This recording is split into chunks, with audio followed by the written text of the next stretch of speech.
laptop is acting up. No worries. All right. So last time we had a very beautiful class about the four ghats of Ramcharitmanas. किसी को याद है? कुछ देखा? किसी ने सुना? नहीं याद? याद है दीदी थोड़ा सा? बताओ क्या है चार हाँ, घाट? रामचरितमानस क्या है? रामचरितमानस इज राम की कथा का सागर. उसका ट्रांसलेशन इज राम की कहानी का सागर. और सागर या फिर एक reservoir of water. सो इस राम कहानी की कथा के सागर के चार घाट हैं. जब महर्षि तुलसीदास गोस्वामी तुलसीदास जी ने ये लिखी तो उन्होंने चार पर्सपेक्टिव से लिखी, चार ऑडियंस से लिखी. घाट का मतलब क्या है? घाट वो जगह है जहां पर आदमी उतर के स्नान कर सकता है. wherever a person can come down and bathe. और घाट का पर्पस क्या है? यही है, to make that water accessible to the individual. Correct. But different kinds of people have different capabilities and therefore can access that water from different sides. अब हम तो सागर के घाट की बात कर रहे हैं. नदी का घाट बहुत ही एक अलग तरीके का होता है. कहीं नदी धीमे बहती है, कहीं नदी तेज बहती है. ऐसे ही अगर आप उसको सोचे तो हर घाट में केपेबल आदमी जाना चाहिए. जिसको तैरना आता है वो उस घाट पे उतरे जहां पर नदी तेज बहती है. उसको मजा आएगा. वो जहां एकदम नदी शांत है वहां पर उतरेगा तो उसको क्या मजा आएगा? तालाब की तरह लगेगी. हम्म. और गाय अगर उतर जाए उस नदी में जहां पर तेज बह रही है तो गाय तो डूब जाएगी. तो इसलिए हर किसी की कैपेबिलिटी के हिसाब से घाट बनते हैं. पहले ज़माने में not only the river, the flow of the river, but also the rank of the individual or societal standing of the individual would help them access the river from a certain angle. Yeah. So हमने देखा जैसे कुंती ने कर्ण को बहाया ना नदी में. उसने कर्ण को एक टोकरी में डाल के डाला. तो जब हम कर्ण की कहानी सुनते हैं तो कुंती राजकुमारी थी. उसने राजघाट से कर्ण को बहाया और वो बहते बहते राजमहल के बाहर भी नहीं निकला. वहीं पर उसको उठा लिया गया.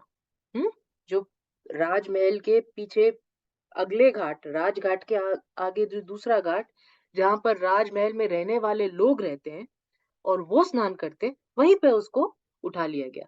तो घाट घाट by definition is an access point to immerse yourself in the water, to bathe yourself in the water based on your capability or based on your success or based on your rank or in this case based on your ability to process. या इस जगह पे जब हम राम जी की कथा का सागर देख रहे हैं तो ability to process जो शिव जी ने बोली कहानी एक घाट से वो सिर्फ उन्हीं को समझ में आएगी जो पूरी यूनिवर्स को समझते हैं, जिनको ब्रह्म का ज्ञान है, जिनको ज्ञान है. तो वो घाट है. कौन सा घाट? ज्ञान का घाट. हम्म. इसको हम वेरी एलीट घाट है. इसको हम राजघाट बोलते हैं जहां पर शिव जी पार्वती माँ को सुना रहे कहानी. तो ऑडियंस बड़ी इलस्ट्रियस है. ऑडियंस में भी देवी बैठी हैं, साक्षात भगवती बैठी हैं और सुनाने वाले साक्षात भगवान है. तो ये यहाँ पर से लोगों को आराम से समझ में नहीं आएगी. यहाँ पर एक्सेस ही किसकी है? पहुंच ही कौन सकता है? गणेश जी पहुंच सकते हैं, नंदी पे पहुंच सकते हैं. हम जैसे लोग कहाँ पहुंचेंगे? है ना. तो ये राजघाट है. इसकी एक्सेस बड़ी बहुत ही कम लोगों को है. दूसरी तरफ इसके डायमेट्रिकली ऑपोजिट कौन सा घाट है? दूसरी तरफ है गौ घाट जहां पर तुलसीदास जी बैठे हैं और कहानी सुना रहे. किसको सुना रहे? कोई भी आके सुन ले. कहानी बोल रहे हैं वो अपनी, कोई भी आके सुन ले। उनके लिए ऑडियंस कौन है? उनका मन। अपने मन को खुश करने के लिए कहानी सुना रहे हैं। अपने मन के दोष और दुःख दूर करने के लिए कहानी सुना रहे हैं। और इसको गऊ घाट बोलते हैं क्योंकि इसमें कोई भी आके स्नान करके मज़ा लेके जाए। हर किसी के मन को शांति मिलेगी। हुँ? और मैंने 2 घाट बताए थे। एक तरफ कौन बैठे हैं? काकभूषुंडी जी। किसको सुना रहे हैं? गरुड़ महाराज को सुना रहे हैं। काकभूषुंडी एक संत हुए, जो कौवे के रूप में संत हुए, और ऐसा कहा जाता है कि वो बहुत बड़े भक्त थे और उनको भक्ति धीरे-धीरे बड़े जन्मों के बाद भक्ति समझ में आई। और जब भक्ति समझ में आई तो बड़े जन्मों तक उन्होंने ये भक्ति की और आज भी ये भक्ति कर रहे हैं। तो ऐसा बोला जाता है काकभूषुंडी जी के लिए, कि मैंने कहानी तो पिछली बार सुनाई थी, कि उन्होंने 16 बार राम जी के दर्शन किए। 16 बार उनकी पूरी कथा के दर्शन किए। यानी कि he is an eternal being who has seen the 4 yugas 16 times over. जो 4 युग है हमारे, जिसमें त्रेता में राम आए, तो वो त्रेता युग वो 16 बार देख चुके हैं। 16 या 17, right, some texts have some confusion around it. तो ये पावर, ये आप और हनुमान जी की भी हम बात सुनते हैं, तो ये 2 एंटिटीज़ ये रामायण से बहुत इंटिमेटली जुड़ी हुई हैं, काकभूषुंडी जी और हनुमान जी, और दोनों eternal eternal entities. They live forever. और किस चीज़ के लिए वो जीते हैं? इतने साल और इतने महीने और इतनी पूरे युग क्यों जीते हैं? क्योंकि भक्ति, उनको भक्ति का रस आ रहा है, उनको छोड़ना ही नहीं है। जीवन से मुक्ति ही नहीं चाहिए, सिर्फ़ भक्ति चाहिए। राम नाम लेने का सुख तो तभी मिलेगा ना जब बोल सकोगे। अगर मुक्त हो जाओगे शरीर से, तो राम नाम कैसे मिलेगा? नहीं मिल सकता। या तो जिसको भक्ति चाहिए, वो अमर ही हो जाता है, वो हमेशा ही रहता है, क्योंकि भक्त को भजन करने में जो सुख मिलता है, वो मुक्ति में नहीं मिलता। या सो ये वो घाट है जो भक्तों के लिए बना हुआ है, जहाँ पर कोई आदमी भक्ति से ही आ सकता है और उसी को समझ में आएगा। और एक चौथा घाट है, किसी को याद है चौथा घाट कौन है? कौन है बेटा? पंचायत घाट, तर्क घाट। यज्ञवल जी का। Very nice. क्या है पंचायत घाट में? यज्ञवल्क्य जी भारद्वाज ऋषि को समझा रहे हैं। भारद्वाज ऋषि ने पूरा कुंभ होने के बाद ये बोला, ये राम में ऐसी कौन सी खास बात है? आम आदमी है, ठीक है, राजा है ना? अपनी बीवी के लिए लड़ लिया, प्यार करता था, कौन सी बड़ी बात है? ये भगवान क्यों हुए? इनको भगवान का दर्जा क्यों दिया? तो यज्ञवल्क जी उनको समझा रहे हैं रीजंस के साथ कि ये भगवान क्यों है।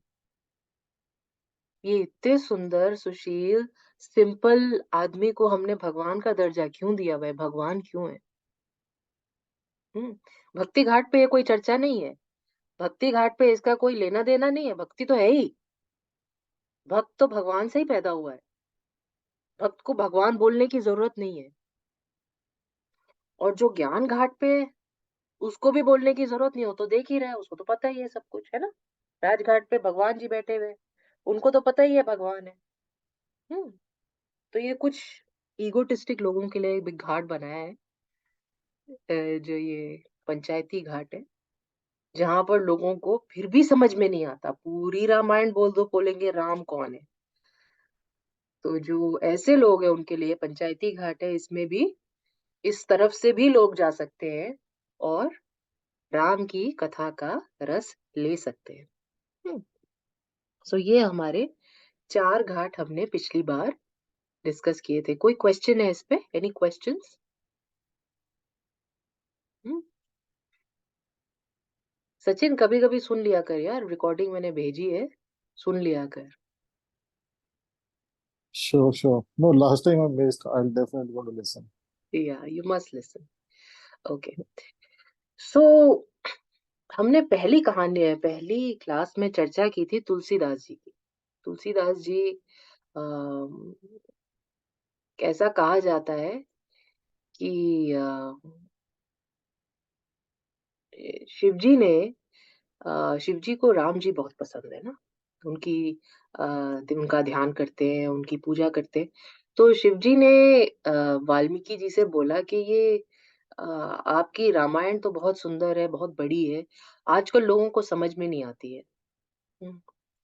तो आप इसकी चर्चा, क्योंकि मैं रस लेना चाहता हूँ, तो इसकी चर्चा दोबारा कीजिए, जिससे कि ये आम आदमी में बार-बार इस कथा की बात हो, है ना? लोगों को समझ में आए, इसका गाना हो, इसका रामलीला हो, क्योंकि संस्कृत में रामलीला किसने सुनी? किसी ने सुनी?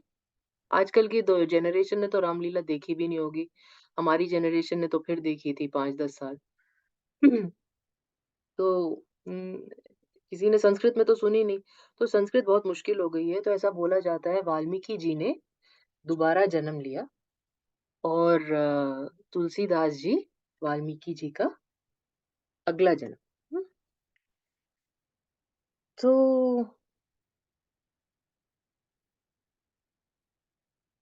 वाल्मीकि जी कौन थे? Anybody nose?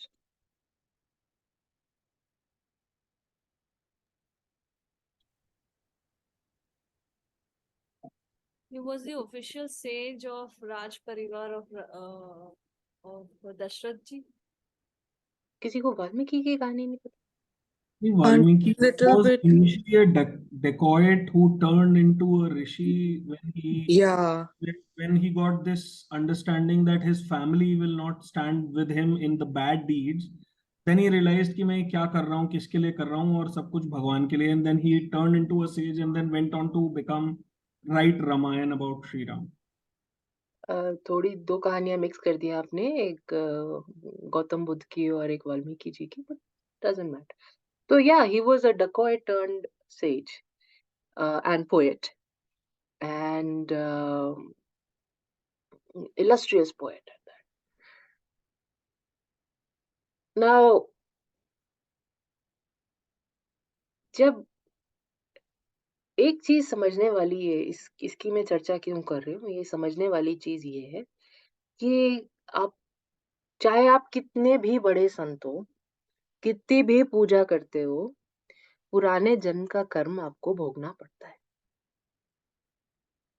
या if you have done some deeds which are inauspicious, which are not good, you will still have to bear the brunt of that. So you remember from the first class when we started about Goswami Tulsidas, हमने उनकी कहानी सुनी। कहानी में क्या बोला गया? उनके जन्म की कहानी ये है कि जन्म होते ही एक तो 12 महीने के बाद, आफ्टर, वैसे आजकल आदमी 9 महीने के बाद पैदा हो जाता है। 12 महीने के बाद उनका जन्म हुआ। हुँ? After 12 months in the womb, he was born. When he was born, he had 32 teeth in his mouth. या 32 के 32 दांत थे और जन्म लेते ही उन्होंने राम का नाम लिया। तो उनका नाम पड़ा राम बोला। हुँ? जैसे ही उनका जन्म हुआ, जब उनका जन्म हुआ, तो जन्म देने के बाद माता बची नहीं। His mother did not survive and seemed like he was inauspicious. 2-3 दिन के बाद मदर चली गई और जब इनकी पत्री दिखाई गई तो ऐसा बोला गया कि पंडित ने बोला कि पिताजी के लिए बहुत भारी हैं, कभी-कभी ऐसा बोलते हैं पंडित। तो पिताजी ने उनको बचपन से ही छोड़ दिया, मतलब दाई के साथ छोड़ दिया, जो मेड थी उसके साथ छोड़ दिया और फिर वो पिताजी भी चले गए, गुज़र गए कुछ दिन के बाद। हुँ। जो मेड पाल रही थी उनको, 4 साल के बाद वो भी चली गई। Yeah. I am reminding you, Valmiki ji was a dacoit who turned into a sage. He did not get the benefit of a family at all. उनको परिवार का सुख कहीं नहीं मिला। बचपन से नहीं मिला। हम्म, उनके आगे की कहानी भी बहुत अच्छी है, मैंने पिछली बार चर्चा नहीं की थी। I am going to talk about it now. 4 साल का बच्चा, 5 साल का बच्चा अकेला रह गया। कभी कभी किसी को तरस आ जाता था तो कोई खाना दे देता था। ऐसा बोला जाता है कि पार्वती माँ बार बार आके उनको खाना देती थी। एक ब्राह्मणी के रूप में बार बार आके उनको खाना दे। थोड़े बड़े हुए और गांव में ये बात जब ज्यादा फैल गई कि यू नो माँ भी मर गई, पिताजी भी मर गए, दाई भी मर गई जिसने उनको जन्मा था, तो लोगों ने पास जाना भी बंद कर दिया। उनको अल्टीमेटली गांव से ही निकाल दिया गया। छोटे से बच्चे को, 5-6 साल का बच्चा, जिसको कभी कभी तो अब भोजन मिल जाता था, अब उसको गांव से ही निकाल दिया। गांव से निकाल दिया, दूसरे गांव में गए। जस्ट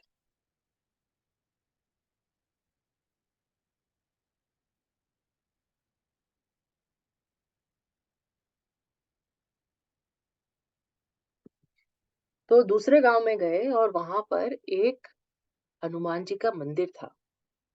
उस हनुमान जी के मंदिर में उनको शरण मिली और वहां पर वो रहने लगे। तो मंदिर में जो चढ़ावा आता था वो खाते थे। हम्म, तो ऐसे उनका जीवन, कुछ नहीं मिला उनको और कोई सुख नहीं मिला। अगेन बैक टू, जो आपने कर्म किए हैं किसी तरह से मिट नहीं सकते। सोचो छोटे बच्चे को कितना दुख हुआ होगा, खाना भी नहीं मिला, कितना दुख, कितनी तकलीफ रही होगी बचपन में। तकलीफ सहनी पड़ेगी क्योंकि आपने कर्म ऐसे किए। कोई नहीं ले सकता, चाहे आप वाल्मीकि क्यों ना हो पिछले जन्म के, या तकलीफ सहनी पड़ेगी। देन खाना भी नहीं मिला, मंदिर में रहते थे, हनुमान जी उनकी रक्षा करते थे, हनुमान जी उनको खाना खिलाते थे। अब छोटे बच्चे को और क्या समझ में आएगा। तो हनुमान जी के बड़े भक्त हुए। हम्म फिर एक दिन जब वो करीबन 10 साल के थे, उस मंदिर में एक संत आए। पुराने जमाने में ये एक कॉमन चीज थी कि कभी कभी संतों की टोली आती थी, फिर वो कुछ दिन मंदिर में रहती थी। मंदिर में भगवत भागवतम का या रामायण का या महाभारत का पाठ होता था और वो पाठ सुनते थे लोग। That was the entertainment as well as that was the way people used to live in those days. तो एक संत आए, संत नरहरि दास। तो नरहरि दास जब आए वहां पे और उन्होंने राम कथा करनी शुरू, संस्कृत में बोलते थे उस समय, राम कथा करनी शुरू करी। तो राम बोले को, जो राम बोला उनका नाम था तुलसीदास का, पहले राम बोले को बड़ा मजा आया। वो आगे, सबसे आगे बैठ के रोज 12-15 दिन जब तक वो राम कथा चली, वो बच्चा सबसे आगे बैठ के और राम कथा सुनता था और बड़े मन से सुनता था और बड़ा मजा आता था उसको। तो जब नरहरि दास जी जाने लगे वहां से, तो उन्होंने पूछा कि आप कौन है। हम्म तो बच्चे ने बताया, मैं अनाथ हूँ। मुझे गांव से निकाल दिया था क्योंकि मुझे यू नो सब लोग बोलते हैं कि मैं अपशगुन है मेरा। I am not I will bring misfortune to anybody I stay with. तो इसलिए मुझे सारे में से निकाल दिया गया। अब मैं मंदिर में ही रहता हूँ और यहीं पे प्रसाद वगैरह कभी कभी मिल जाता है, खा लेता हूँ। तो मेरी जिंदगी ऐसे निकल। तो नरहरि दास जी को बड़ी दया आई उन पे और बोले, चलोगे मेरे साथ, राम कथा सुनोगे। राम कथा तो सुनूंगा, ये तो बहुत अच्छी चीज है। तो नरहरि दास जी ने राम बोला को अपने साथ रख लिया। और as you can imagine Vaishnavite होंगे वो, है ना। वैष्णवाइट थे तो इसलिए उनकी जो संपत्ति थी, जो आश्रम था, उसमें एक तुलसी का बाग था। सो ही हैड अ गार्डन, तुलसी का गार्डन था जिसमें से रोज तुलसी चढ़ाई जाती थी भगवान पे। तो राम बोला को ये रिस्पॉन्सिबिलिटी मिल गई कि वो तुलसी के इस बगीचे की देखभाल करें। और क्योंकि ये रिस्पॉन्सिबिलिटी मिली उनको, इसलिए उनका नाम तुलसीदास पड़ गया। ऐसा भी बोला जाता है कि he was initiated into this name, but there is another story that says that क्योंकि वो बगीचे, तुलसी के बगीचे का ख्याल रखते थे, तो उनका नाम तुलसीदास पड़ा। सो ऐसे नरहरि दास जी ने उनको शिक्षा दी। थोड़ी उनको नहीं समझ में आई, थोड़ी समझ में आई। वो रामायण का पाठ संस्कृत में पढ़ते थे, थोड़ा उनको समझ में आया, थोड़ा उनको नहीं समझ में आया। नरहरि दास जी ने उनको वाराणसी भेजा एक और गुरु से शिक्षा प्राप्त करने के। वहां पर उन्होंने संस्कृत सीखी, वेद सीखा, पुराण सीखी, और जब पूरी शिक्षा खत्म हो गई तो वो वापस आए गुरु की सेवा करने के लिए।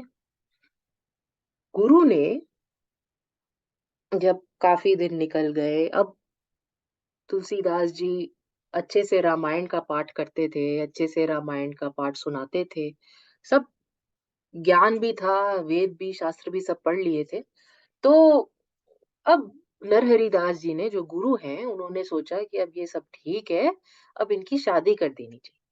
ये संन्यास नहीं दिया था उनको, सिर्फ नाम दीक्षा दी थी, तो शादी कर देनी चाहिए। तो एक बहुत अच्छे घर में तुलसीदास जी की शादी हुई। हुँ, बहुत ही अच्छे घर में तुलसीदास जी की शादी हुई। उनकी बीवी का नाम रत्नावली। हुँ, हिज वाइफ वाज़ रत्नावली। अब ये सोचो कि तुलसीदास जी बचपन से, कोई उनका अपना नहीं था, ना माँ, ना पिताजी, ना जो माँ की तरह से आया, मुनिया, वो भी नहीं। फिर गुरु मिले, गुरु के साथ तो एक थोड़ा संकोच रहता है। There is always a little bit distance with your teacher, you can not be a child to your teacher. You can be, but there is a certain distance that you have to maintain. जब उनकी शादी हुई रत्नावली से, तो पहली बार उनको family मिली। For the first time in his life, he experienced love and he experienced family. And he was so devoted and possessive. You can imagine, a child never seen anything. He was very devoted and very possessive about his wife. जहां जहां बीवी जाती थी, वहीं वहीं तुलसीदास जी भी जाते थे। साहूकार थे उनके, father in law was a merchant. उन्होंने उनको दुकान खोल के दी थी तुलसीदास जी को कि आप दुकान चलाइए, घर का खर्चा चलता रहेगा। तुलसीदास जी कभी-कभी दुकान पे बैठते थे, सारे टाइम घर में बैठते थे। बीवी पानी लेने जाती थी तो पानी लेने लेने पीछे जाते थे। खाना बनाने जाती थी तो किचन में पीछे जाते थे। तो तुलसीदास जी बिल्कुल बहुत ही बड़े भक्त थे अपनी बीवी के। बहुत भक्ति की उन्होंने अपनी बीवी की।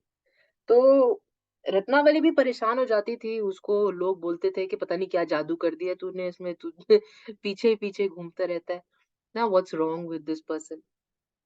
So she had to hear a lot, but she was also, happy that at least her husband was. She was lucky to have a devoted husband like this. So she appreciated it, and for sometimes she also got very cheesed off and mm, irritated. But anyways, ऐसे उनकी life थोड़े दिन चली, कुछ एक आधा साल, जब साल में एक फाल्गुन का महीना आता है, जब ट्रेडिशन है, लड़की अपने घर जाती है ना, श्रावण के महीने में या Phalgun, depends on where in the country you are, the month will change, but one month you the girl has to go home. तो रत्नावली के भैया आए उनको लेने के लिए। उस समय Tulsidas ji, one of those days that he was sitting in the shop, कुछ बोल के भेजा होगा रत्नावली ने, तो भैया आए लेने के लिए। तो जब भैया आए तो भैया ने बोला चलो, तो बोला नहीं, उनको बता के चलती हूँ। बोले देखो, तूफान का टाइम है, तूफान आने वाला है, नदी पार कर लेते हैं पहले उससे, बताने का टाइम नहीं है, तुम एक नोट, पर्ची लिख दो कि मैं जा रही हूँ। हम्म। तो ऐसे करके उसने सामान बांधा और भाई के साथ निकल गई, घर चली गई। पर्ची लिख के गई, 1 महीने में आऊंगी। तुलसीदास जी वापस आए घर। पहले ही मुश्किल से जाते थे, तो जब वापस आए तो बड़ी जल्दी बीवी को ढूंढने के लिए इधर उधर, कहाँ है रत्नावली, कहाँ है रत्नावली। फिर उनकी नजर पड़ी उस पर्ची पे, उन्होंने देखा कि भाई के साथ घर गई 1 महीने में, 1 महीना मैं कैसे, मैं 1 दिन नहीं रह सकता उसके बिना, मैं कैसे रहूंगा 1 महीना। वहीं से उल्टा दौड़े, नदी में बाढ़ आई हुई थी, नदी पार कराने के लिए कोई नाव नहीं थी। रत्नावली इसीलिए निकली थी क्योंकि तूफान आया था। तो ये बाढ़ आई हुई नदी में सोचा कैसे जाऊं, इधर देखा उधर देखा, उनको लगा कि कुछ बहता हुआ आ रहा है, कोई लकड़ी होगी, उसके ऊपर जंप करके किसी तरह से तैर तार के दूसरी तरफ पहुंचे और वहां पर इतना गड्ढा भर के पानी भरा हुआ, पूरे धोती, उस जमाने में धोती होती थी, पूरी धोती ऊपर तक कीचड़ कीचड़, और चले जा रहे। पहुंचे रत्नावली के घर। साहूकार थे, मैंने बताया, उनके पिताजी, तो बड़ा घर था, ऊपर के मंजिल में रत्नावली का कमरा था। तो देखा कि कुछ लटक रहा है ऊपर से, सोचा कि मेरी बीवी भी मुझे बहुत प्यार करती है, उसने देखो रस्सी लटकाई है मेरे को ऊपर आने। तो पकड़ के ऊपर पहुंचे, दरवाजा खटखटाया, रत्नावली ने खोला, बोले आप? हाँ, तुमने ही तो रस्सी डाली थी नीचे मेरे आने के लिए, तुम भी रह नहीं सकती ना मेरे बिना। तो देखा हाथ में सांप है, तो वो इतना डर गई कि ये क्या, मतलब क्या आदमी है। सांप पकड़ के ऊपर आ गया। बोली कि आप जितना प्यार मुझसे करते हो ना, उतना भगवान से किया होता तो, आपके गुरुजी ने जितना आपको सिखाया है, आप इतना प्यार मुझसे करते हो, उतना भगवान से किया होता तो अभी तक दर्शन हो जाते हैं। जैसे ही ये सुना उन्होंने, सांप हाथ से छूट गया, उसी तरफ उल्टे पांव छोड़ के उसको निकल गए, संन्यास ले लिया। ऐसा बोला जाता है कि वो जिस लकड़ी पे उन्होंने नदी पार की थी, वो लकड़ी नहीं थी, वो एक मुर्दा शरीर था, जो घाट से किसी ने जलाया होगा या किसी ने बहाया होगा। तो मुर्दे के ऊपर वो अपने आप को टांग के नदी क्रॉस की हुई। खैर, उस मोमेंट से उन्होंने संन्यास ले लिया और उसके बाद कभी गृहस्थ जीवन में वापस नहीं गए।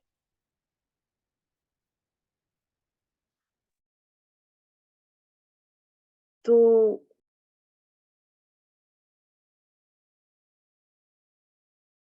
ये भी, this is also a part of you know भक्ति मार्ग के ना, प्यार तो करना आना चाहिए किसी से, चाहे आदमी से ही, प्यार तो करना आना चाहिए। अगर प्यार करना आता है तब आप भगवान से प्यार कर सकते हो, नहीं तो नहीं कर सकते। एक से तो आना चाहिए, पैसे से, अपने से, किसी और से, किसी एक से तो ठीक से कर लो प्यार। अगर एक से आता है तो किसी पॉइंट पे भगवान से भी आ जाएगा। एनीवेज, तो तुलसीदास जी की कहानी थोड़ी आगे तक देखते हैं। ऐसा बोला जाता है कि ही लिव्ड फॉर 126 years। हमारे शास्त्रों में जो ह्यूमन लाइफ दी हुई है वो 120 साल की दी हुई है। तो I think he lived his full life. जो शास्त्रों के हिसाब से पूरी लाइफ होती है 120 साल की करीबन, कलयुग में लाइफ लिखी गई है। तो उन्होंने अपनी पूरी जिंदगी जी, 126 साल के करीब की उनकी जिंदगी। Again, I will say this is a historic record because he was there at the time of Akbar in 1500s and 1600s, right? So this is not so far back that it has become mythology. It is still history for us. Yeah. तो अब उन्होंने अपना पूरा ध्यान राम जी के चरणों में लगा दिया। हम्म, और बहुत बहुत साधना की। तो कुछ ऐसी चीजें भी हुई जो अननेचुरल थी, थोड़ी मिराक्युलस थी। ऐसे ही एक ऐसा कहा जाता है कि उनको वो जब पानी अर्घ देते थे, है ना? अर्घ देते हैं ना जैसे सूर्य को, ओम सूर्याय नमः। सुबह जब हम अर्घ देते हैं, यहाँ आप आदित्य हृदय करते हैं। आदित्य हृदय करने का सही तरीका किसी भी नदी के वेस्टर्न घाट पे, है ना? वेस्ट वाले घाट पे नदी में खड़े होके पानी लेके और ईस्ट की तरफ उगते हुए सूरज को आदित्य हृदय करते हुए अर्घ देना चाहिए, या गायत्री करो या कुछ करो ना, तो अर्घ देते थे। अर्घ एज इन सूर्य को जल देना। तो तुलसीदास जी अर्घ देते थे, तो वो जो अर्घ गिरता था वो एक प्रेत पीता था। प्रेत, जिन भूत प्रेत जो भी समझ लो आप, ऐसा बोला जाता है कि उनके हाथ से निकल के तभी उसकी जो प्यास है वो शांत होती थी, वरना वो प्यासा घूमता था। जो तुलसीदास जी के हाथ से निकला हुआ अर्घ वो पीता था तो उसकी प्यास शांत होती थी। तो उस जिन भूत जो भी बेताल जो भी था वो, उसने एक दिन बोला कि आप मुझसे मांगिए, आपको क्या चाहिए? एक वरदान मैं आपको दे रही, क्योंकि आपने इतने साल मेरी प्यास बुझाई है, आप एक वरदान मांगिए, मैं आपको वरदान देना चाहता हूँ। तो तुलसीदास जी ने बोला कि मुझे राम के दर्शन करा दो, मुझे राम के दर्शन चाहिए। जिन ने बोला ये तो मेरे बस के बाहर है, पर मैं आपको रास्ता दिखा देता हूँ। आप हनुमान जी के पास जाओ, वो आपको राम जी के दर्शन कराए। तो तुलसीदास जी बोले हनुमान जी कैसे? हनुमान जी भी तो भगवान है, वो कहाँ से मिलेंगे? तो बोले कि जहाँ पर गांव में, जहाँ पर आप रामायण का पाठ करते हैं, वहां पे एक लेपर कोढ़ी कोढ़ी आता है, और वो कोढ़ी जब आता है वो सबसे पहले आता है और सबसे आखिर में जाता है। वो हनुमान जी ही हैं जो कोढ़ी का रूप लेके आते हैं। आप उनसे बात कीजिए तो वो राम जी के दर्शन कराएंगे। तो खैर जब उन्होंने फिर रामायण का पाठ करना शुरू किया, सबसे पहले कोढ़ी आ गया, बैठ गया। तो जब पाठ खत्म हुआ, सब चले गए, तुलसीदास जी ने उस कोढ़ी का, उस लेपर के पाँव पकड़ लिए कि आप हनुमान जी हैं, आप मुझे मेरे राम जी के दर्शन कराइए। तो हनुमान जी के भी दर्शन हुए उनको, जब उन्होंने पाँव छोड़े नहीं तो। और हनुमान जी ने बोला कि आप चित्रकूट जाइए, चित्रकूट में आपको राम जी के दर्शन होंगे। सो तुलसीदास जी उस जमाने में चित्रकूट पहुंचे। जब चित्रकूट पहुंचे तो रास्ते में उन्होंने देखा कि दो बहुत सुंदर घुड़सवार, एक थोड़ा डार्क कलर के, एक थोड़ा fair complexion, and they were very beautiful uh, horse riders, and they were both carrying. This is normal to carry bows in those days, right? This is just history. People used to fight with swords and bows and arrows. So it was normal. It was not out of uh, the ordinary. So he saw two such beautiful horsemen riding away with their bows in their hands. He didn't think much of it. तो काफ़ी दिन चित्रकूट में रहे, फिर हनुमान जी को की पूजा की कि मेरे भगवान तो आए नहीं, मैं तो इतने दिन से यहाँ पर हूँ। तो हनुमान जी ने फिर याद दिलाया कि देखिए आपने वो देखे थे भगवान को, राम और लक्ष्मण आए थे, आपने दर्शन भी किए, आपको समझ में नहीं आया। तो बड़े दुखी हुए तुलसीदास जी कि मैं राम जी के दर्शन भी किए, मुझे समझ में भी नहीं आया। तो अब फिर क्या होगा, कोई बात नहीं, दोबारा आएँगे भगवान, आपको दर्शन देंगे। तो वापस जाओ आप वाराणसी, भगवान आपको वहीं दर्शन देंगे। तो ऐसा कहा जाता है कि भगवान ने उनको फिर एक दिन वाराणसी में वो चंदन घिस रहे थे, और चंदन घिसते-घिसते एक छोटे से बालक आए, बच्चे आए, उन्होंने बोला कि आप मुझे चंदन लगा दीजिए, और जैसे ही उन्होंने चंदन लगाया उनको समझ में आया ये राम जी हैं, और फिर राम जी ने उनको चंदन लगाया, तिलक किया। तो ऐसे कहा जाता है कि गोस्वामी तुलसीदास जी को बहुत बार राम जी के भी और हनुमान जी के भी दर्शन हुए। खैर भक्ति तो थी, और भक्ति होने की वजह से काफ़ी चीज़ें जो उन्होंने सोची या बोली या किसी के लिए करी वो ठीक भी हो गई। एक बार एक विधवा को आशीर्वाद दे दिया, सौभाग्यवती भव, तो उसका पति ज़िंदा हो गया। क्यों तो ऐसे ही है ना, कुछ मिरेकल्स हुए उनके आस-पास। कोई बीमार ठीक हो गया, कोई पति ज़िंदा हो गया, ऐसे कुछ मिरेकल्स हुए। तो जब ये मिरेकल्स की बात पहुँची राजा तक, राजा कौन थे? अकबर थे उस समय, और अकबर वाज़ थोड़ा जब शांति होती है, when a king is very prosperous and um, very established, when the kingdom is very established, then the king tends towards um, philosophy and is curious towards mysteries of life. Yeah. And we know Akbar was a special king because he was very curious about music, about, ऐसा बोला जाता है नवरत्न थे उनके दरबार में। तो बीरबल थे, टोडरमल थे, और ऐसे बहुत सारे लोग थे उस समय। तो जब ये मिरेकल्स की बात राजा तक पहुंची, तो राजा ने उनको बुलाया, तुलसीदास जी को बुलाया कि आप आइए, और बहुत ऊंचा आसन दिया राज दरबार में, और बोला अब हमें ना आप कुछ मिरेकल दिखाइए। तो तुलसीदास जी ने बोला मैं क्या मिरेकल दिखाऊंगा, मेरे को तो कुछ नहीं आता, मैं तो सिर्फ भक्त हूँ राम का। मिरेकल तो भगवान करते हैं, मैं भगवान थोड़ी हूँ, मैं तो भक्त हूँ।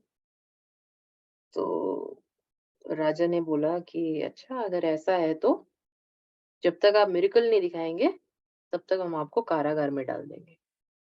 सो he was put in the jail by Akbar, और जेल में ऐसा बोला जाता है कि वो 40 दिन थे, और 40 दिन में उन्होंने हमारी हनुमान चालीसा लिखी, एक एक दोहा, एक एक दिन। जब वो कारागार में थे तो उन्होंने हनुमान चालीसा का की रचना की, और भगवान हनुमान जी से प्रार्थना की कि कारागार से, कि ना उनको कौन सा मिरेकल आता है, कारागार से मुक्ति दिलवाओ मुझे। तो ऐसा बोला जाता है कि 40वें दिन, 40th day, again I would like to bring your attention back to same Valmiki. Valmiki के अगर वो अवतार थे तो कारागार में उन्होंने समय बिताया। Yeah, so your, no matter what you have done, it cannot be washed off, and you will have to pay for it. Now atone you will, you may have sadhana with you to help you। अगर आपने भक्ति की है, अगर आपने साधना की है, तो वो आपकी मदद ज़रूर करेगी, मगर आपको अपना कर्म पूरा करना। गुरु मिला, इतना अच्छा गुरु मिला, खाना भी खिलाया, पढ़ाई भी कराई, वो शादी भी कराई, गुरु मिला, गुरु की कोई दिक्कत नहीं, संसार नहीं मिला। कारागार मिला, बाद में उनको बीमारी भी मिली। सो ऐसा बोला जाता है उन्होंने जब हनुमान चालीसा पूरी की, भगवान को बुलाया, तो वहाँ पर अ, राजा कहाँ रहता था? आगरा में। Agra was the capital of Akbar. हुँ, आगरा में रहता था, उसके पूरे महल में बंदर, बंदर, बंदर, बंदर, इतने बंदर उतर आए कि सँभालना मुश्किल हो गया राजा की जान को बनाई। उन्होंने जो उनके मुसलमानों के फकीर होते हैं उनसे बात की, उनसे सलाह की। उन्होंने बोला आपने किसी को कारागार में डाला हुआ है, आप उनसे माफी मांगे। तो तुलसीदास जी को तब निकाला गया, उनसे माफी मांगी गई, तब बंदर गए। तुलसीदास जी ने बोला अब तो यहाँ पे राम जी आ गए, उनकी पूरी सेना आ गई है, अब आप ये छोड़ के जाइए महल, ये महल आपका नहीं है, यहाँ पर आपको सुख नहीं मिलेगा। तब उन्होंने फतेहपुर सीकरी बनाई और फतेहपुर सीकरी में Akbar shifted after this incident. He didn't stay in that. जो आगरा में किला है, जो आगरा में महल है, उससे निकल के वो फतेहपुर सीकरी गए।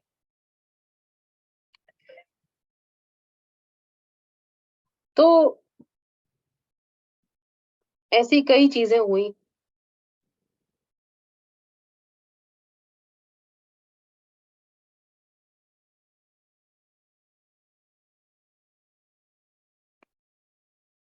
फिर जब बहुत दिन हो गए उनको रामायण का पाठ करते करते करते करते, कभी तो थे ही, उन्होंने कुछ चीजें और भी लिखी, कभी तो थे।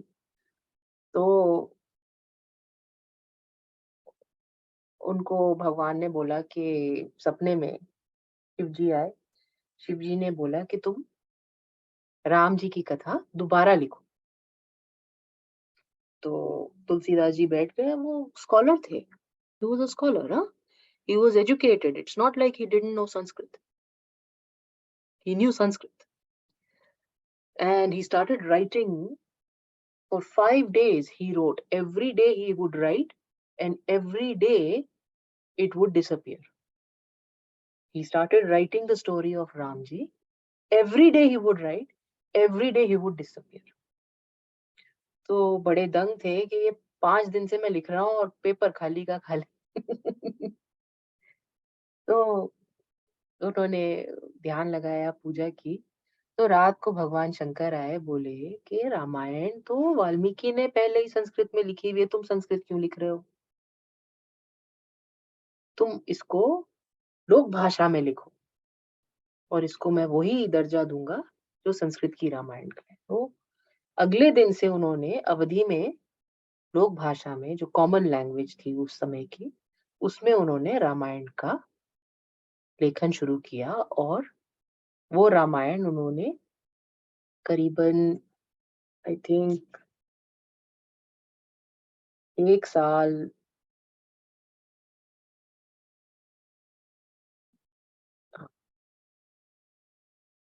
2 साल में करीबन पूरी करी।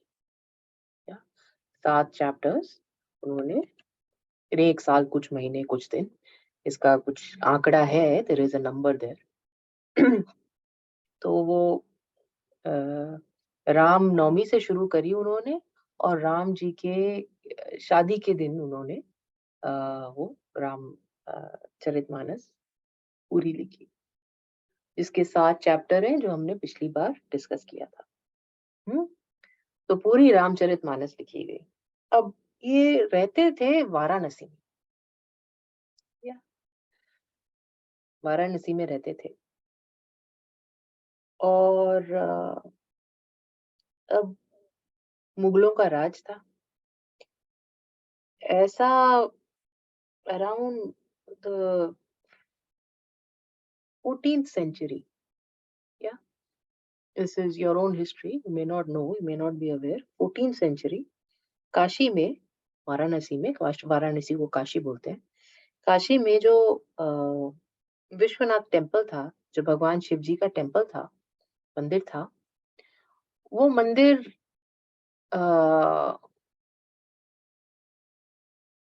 मुसलमानों ने उसके ऊपर कब्जा कर लिया था अराउंड द 14th century।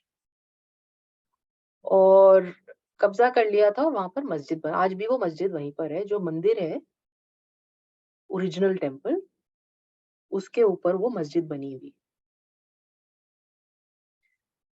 तो काशी शंकर जी का स्थान है। और तो ब्राह्मणों ने राज परिवारों से पैसा लेके जो आज हम मंदिर जाते हैं, वो मंदिर है जो काशी के ब्राह्मणों ने 14th सेंचुरी में 14-15 सेंचुरी में दोबारा बनाया और उसमें भगवान शंकर की स्थापना की। कौन कौन गया है वाराणसी? हाथ खड़ा करो। या स्थापना की, भगवान शंकर की स्थापना की। जब वहां पर स्थापना हुई, अगर आप वाराणसी गए हो और आप मंदिर गए हो तो आपने देखा होगा जो शिवलिंग है वो बीच में नहीं है। अगर आपने कोई भी आरती अटेंड की है उसकी, तो एक दरवाजे से ज्यादा अच्छी दिखती है, क्योंकि वो शिवलिंग जो है वो एक दरवाजे के पास है। जब ये मंदिर बना था तो अब you can imagine the sentiments of the Hindus and the Brahmins and the devotees.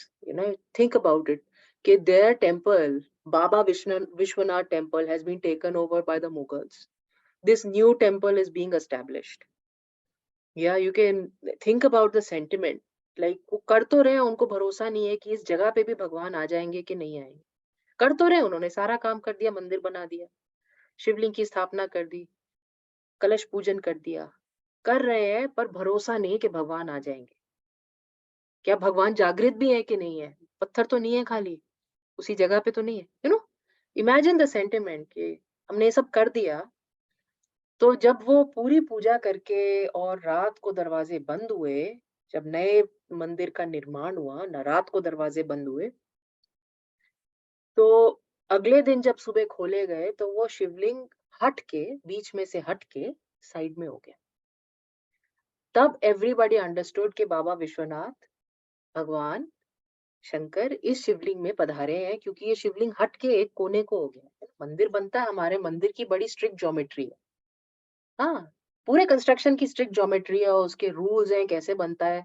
और जब उन्होंने बनाया तो बीच में ही बनाया, मगर अगले दिन जब वो खोला तो वो, जब ये 14 सेंचुरी 15 सेंचुरी का ये जो मंदिर तैयार हुआ, उसमें ये हट गया शिवलिंग, एक कोने को चला गया, और तब से ये मान्यता है कि भगवान अब इसमें आके बस गए। तो ये रात का एक कुछ मिरेकल है कि शिवजी से कुछ भी करना हो, कुछ भी पूछना हो, कुछ भी चाहिए तो रात को आप वो कर दो, सुबह भगवान आपको आंसर दे देंगे। तो ये मान्यता है वहां पर, जो वाराणसी के ब्राह्मणों की ये मान्यता है।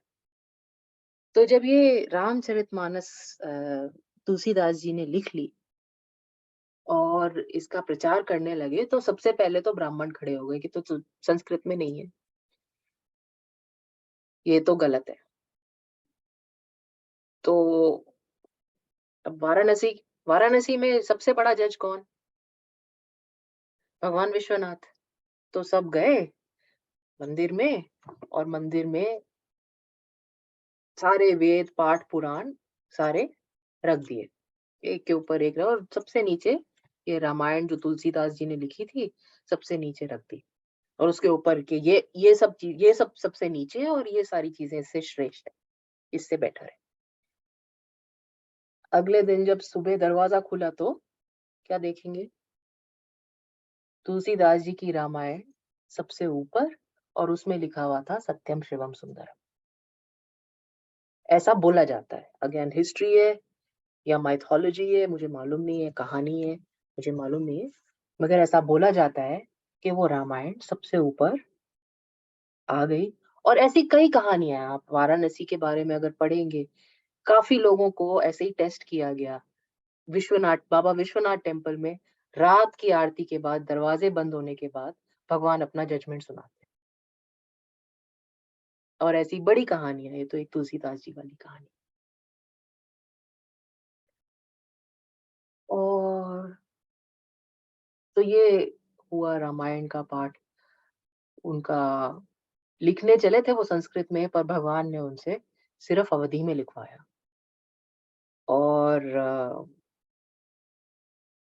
उसके बाद ये बोला जाता है कि इसमें उनको ये भी बोला गया कि जो भी इस रामायण का पाठ करेगा उसको कलयुग नहीं छुएगा। कलयुग की कुछ डेफिसिट्स हैं।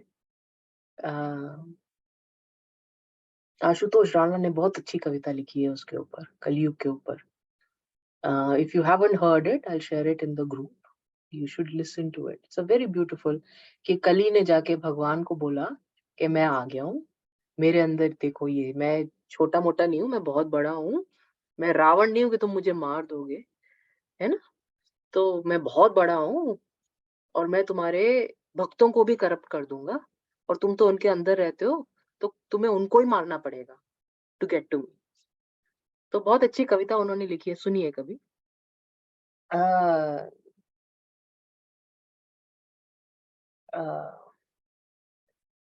तो ऐसा बोला जाता है कि कलयुग के कोई भी दोष जो है उसको नहीं लगते जो रामायण का पाठ करता है, सुनता है। ये वाली रामायण स्पेशली, वो तो वैसे भी रामायण के बारे में ऐसा बोला जाता है, जो वाल्मीकि रामायण है, कि आपके गौ हत्या का भी पाप आप हटा सकते हैं अगर आप उस रामायण का पाठ करें तो।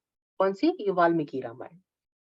पर तुलसीदास रामायण के लिए भी ऐसा बोला गया है कि जो रामायण का पाठ करता है, एक तो हनुमान जी आ जाते हैं वहां पे।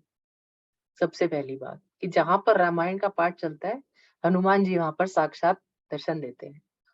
और दूसरी बात, काकभूषण जी आ जाते हैं, डेफिनेटली रहेंगे क्योंकि वो भी हैं। और तीसरी बात कि कली का कोई दोष नहीं। अब कली कैसे दोष लगाएगा जब काकभूषण और हनुमान जी जैसे आपके साथ चल रहे हैं, तो कली क्या दोष लगाएगा? कौन सा दोष लगेगा? कुछ भी नहीं। तो ऐसा बोला जाता है, रामायण बहुत स्पेशल है ये जो उन्होंने लिखी। बहुत सारी चीजें लिखी। एक अलग से कविता लिखी उन्होंने, जो शंकर भगवान, रामायण में तो है ही, जो मैंने आपको बताया था पिछली क्लास में कि बाल कांड सबसे बड़ा है। वो घाट की सीढ़ी की तरह सबसे बड़ी सीढ़ी है। बाल कांड में पूरे शिव विवाह का भी वर्णन है। There is a description of the marriage of Lord Shiva and Parvati.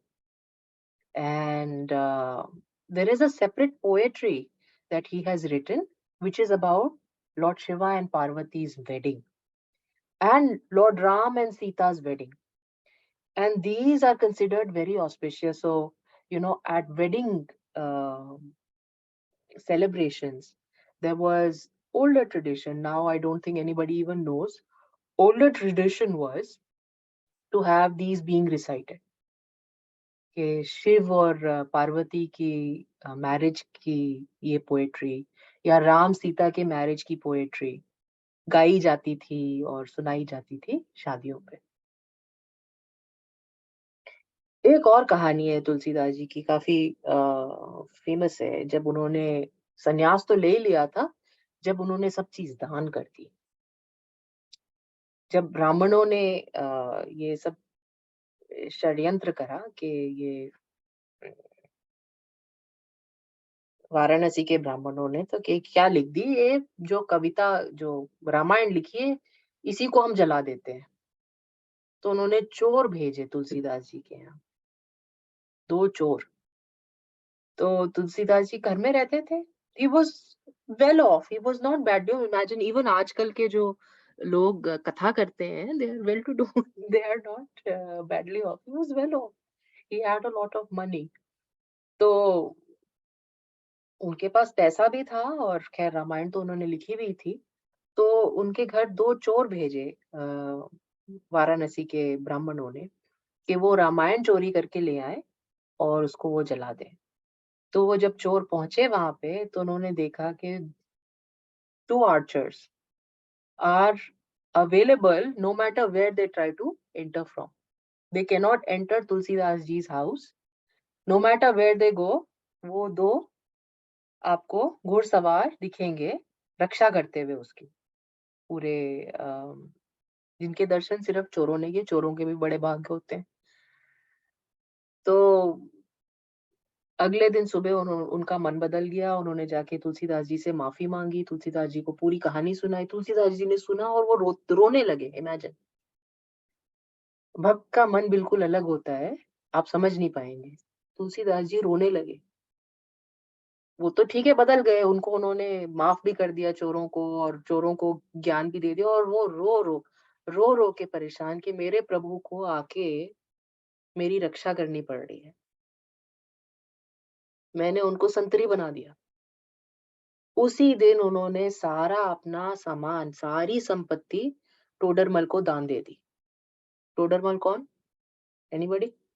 History student?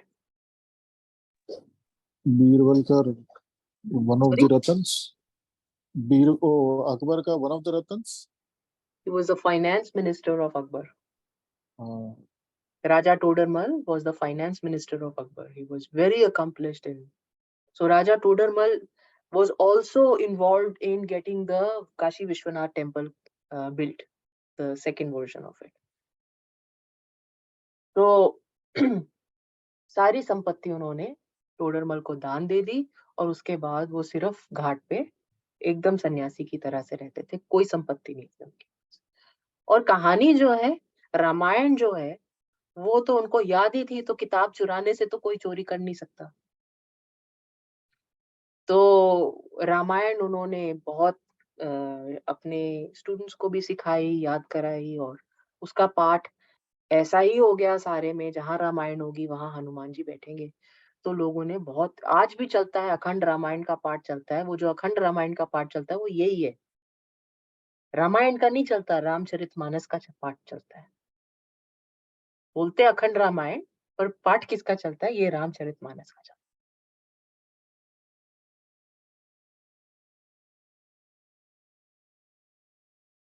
So that is the story of Tulsidas ji, who wrote Ramcharitmanas. Any questions? Stories में भी questions हो सकते हैं कभी कभी, कोई चीज जो ना समझ में आई हो। No, all good. हाँ जी, बताइए। तो दीदी क्या अभी तक हम काकभूषुंडी जी ने 16 युग देख चुके हैं, तो ये क्या 17वां युग चल रहा है? 17वां टाइम युग चल नहीं बेटा, 17 times 4 युग आ चुके हैं। This is the 17th, yes. Okay. तो इस कहानी में जब रामायण में उसकी चर्चा होती है, अभी रामचरितमानस में पढ़ेंगे हम, ये आएगा अभी। तो जब इसकी चर्चा होती है तो उसमें वो बोलते हैं कि 16 बार मैं राम जी के दर्शन कर चुका हूँ। ये 7, तो 15th sanctuary is this century ना, अभी ये चलना कल युग का ये वाला पोर्शन है। So this is the 17th time, yes. So once the Kalyug ends, again the Satyug will come, Treta will come, Dwapar will come. Yes. Okay. Nice. तुम अपने 100 साल की चिंता करो, कहाँ कलयुग द्वापर है ना। Try and live for 120 years, that's your big goal. क्योंकि भक्त को जीवन से प्यार होना चाहिए। क्यों होना चाहिए? क्योंकि भक्ति तो तभी हो सकती है ना जब जीवन है। फिर अगर Yes. अच्छा भक्त है तो वो ये बोल नहीं सकता कि मुझे भगवान आज उठा ले, ऐसा बोल नहीं सकता। ऐसा वही बोल सकता है जिसने कभी भक्ति नहीं देखी। मृत्यु का डर नहीं है, मगर मृत्यु की इतनी एंजाइटी भी नहीं है कि आज आ जाए या कल आ जाए या 60 पे आ जाए या 70 पे आ जाए।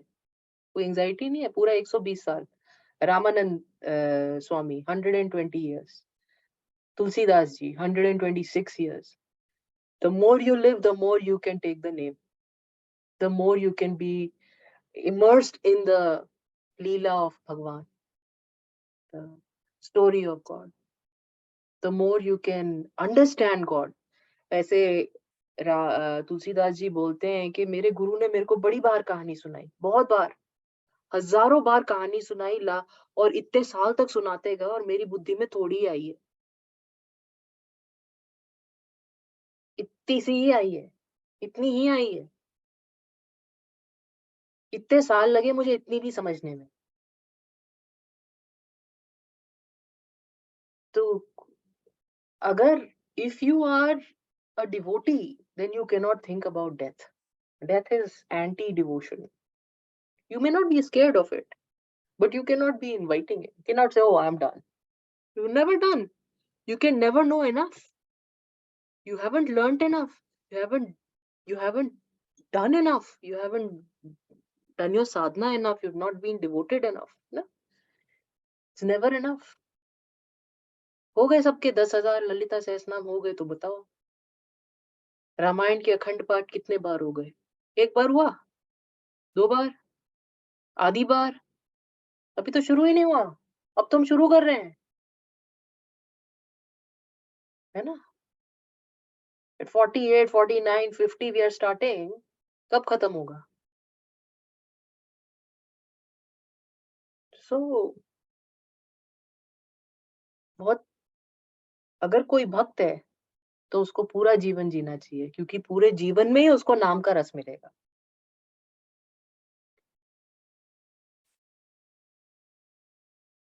Yeah. All right. Any other questions? Okay. So that's it for today, and I'll see you next week. Good. दीदी, thank you. Namaste. Namaste.